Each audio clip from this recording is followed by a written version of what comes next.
Magandang araw, mga kaibigan. Bigyan natin ng reaction opinion itong Facebook Reel posted by Bigwas ng Agila. Okay. Pahayag ito ng Constitutional Law Professor si Attorney James Reserva.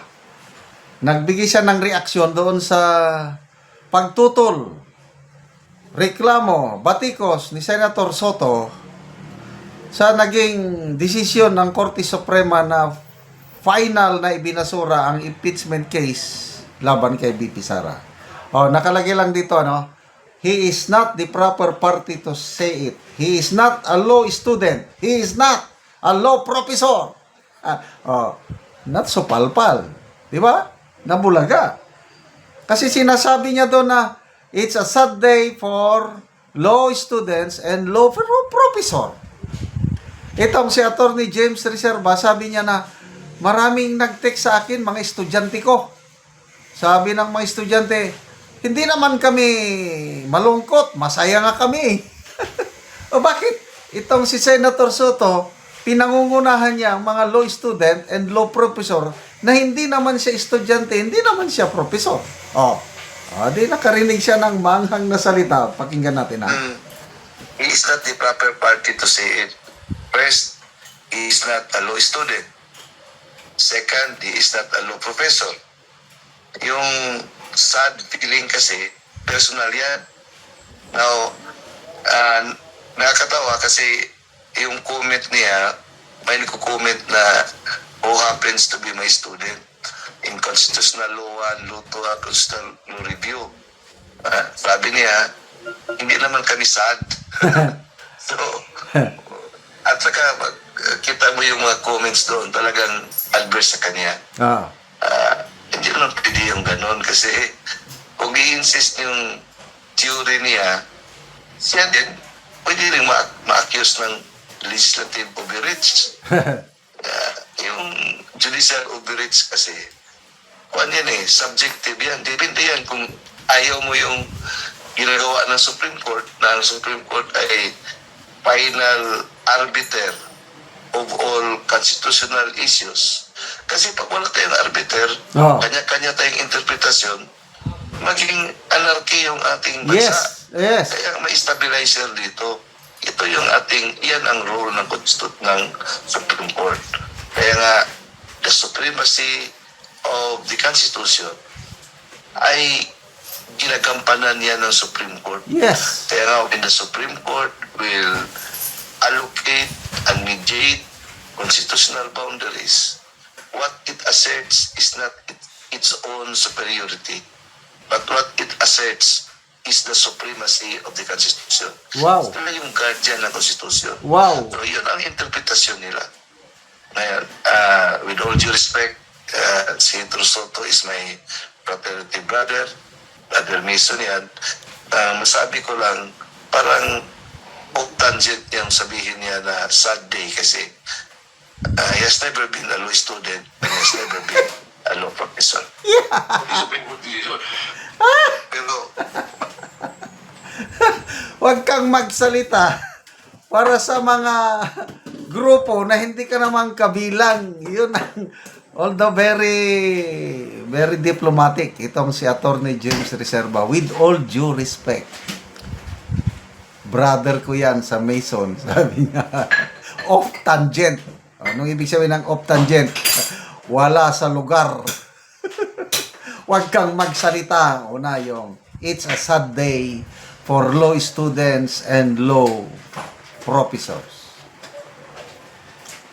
Bakit? Law student ba siya? Hindi naman Law professor ba siya? Hindi naman Supalpal.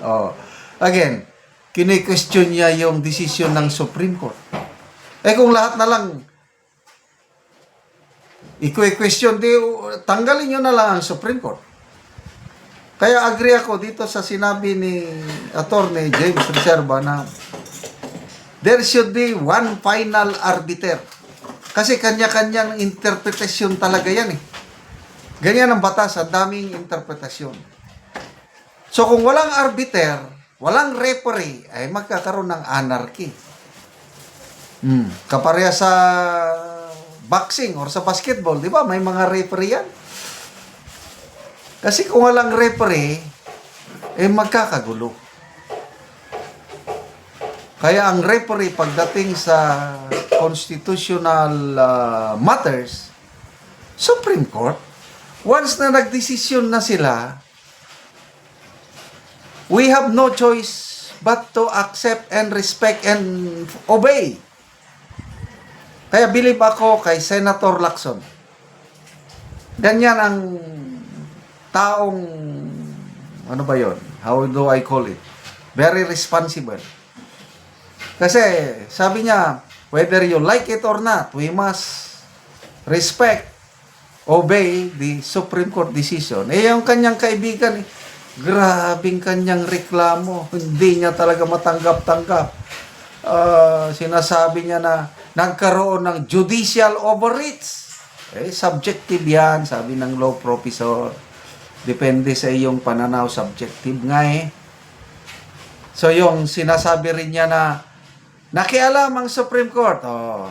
Siya rin, yung ganong statement, nag-ano rin siya, guilty rin siya ng legislative overreach.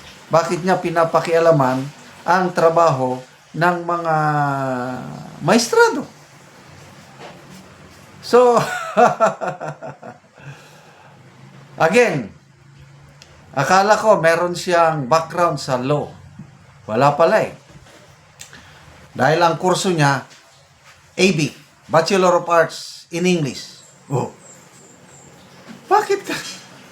Kung ano sana siya, katulad siya ni na Congressman Marcoleta. Senator Marcoleta, Senator Escudero, Senator Pangilinan, Senator Alan Peter Cayetano, Senator Pia. Ayun, mga abogado yun. Baka pwede pa, pakinggan natin yung kanilang opinion tungkol doon. Kailang tahimik man yung mga abogadong senador. Ang mga dating Supreme Court Justices, yung mga nag-retire, wala man. Tahimik man. Ibig sabihin kung tahimik, okay na yun. At least nagdesisyon na, ito namang law expert ko na Senate President ang Salamat, Attorney James Reserva, sa iyong payag. Salamat mga kaibigan sa inyong pagsubaybay sa ating channel. Nakakatulong kayo ng malaki sa tribong Talandig ng Bukidnon dahil ang income natin sa channel na ito is pantulong po sa tribo. Namimigay tayo ng libreng yero at pako para makapagpatayo sila ng mas maayos na tirahan. Panoorin nyo ang video na ito. Ano na yung mga yero nga ipanghatag sa mga tao?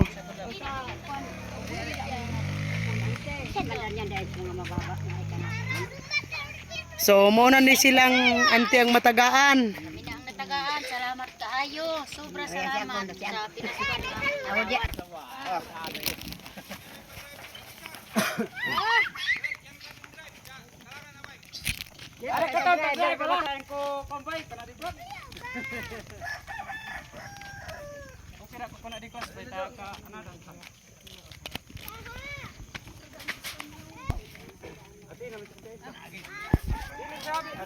Muna ni mga yero lansang.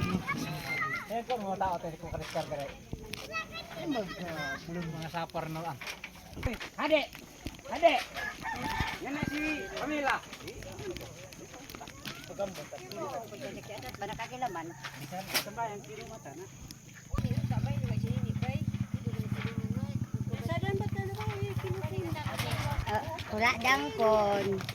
Kanura kay mga Edgarista. Oh, daghan-daghan gyud ang matagaan diri og yero. Ah, Latang namo natin nga makabalay na gud me. oo, so pila na dai ni nanay mong edad? Sa 69. 69 ka na. So makabalay na gyud ka. Gusto pa ko nga magbag og balay. Oo. Kay karaan na kay imong balay. Alang. Sumula na ka. Yes, at si Auntie matagaan po ni Gero. Salamat kaayo sa Salamat, yatag salamat sa among nila. asin. Makabalay na gyud ko kay dugay na ko nangandoy nga makakaugaling kog balay di ko mag-ipon sa akong mga anak.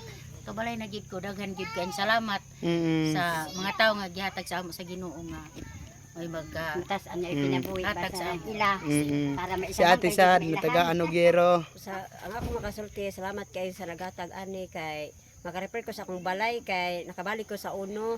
So inatunta nga daghang pag-ayo ang matagaan nila o ginabang kay daghan nangalipay nga katawan sa mot na karon nga Pasko. sobra among Salamat kalipay. kayo kay Dako kayo ang among kalipay nga Tatay natagaan. Sad. Mao na among pinakadako nga pinaskuhan. Dapat ka nagpasalamat para number 1 ako sunod. Ate Mader. Mm. Kaya doon ko na rin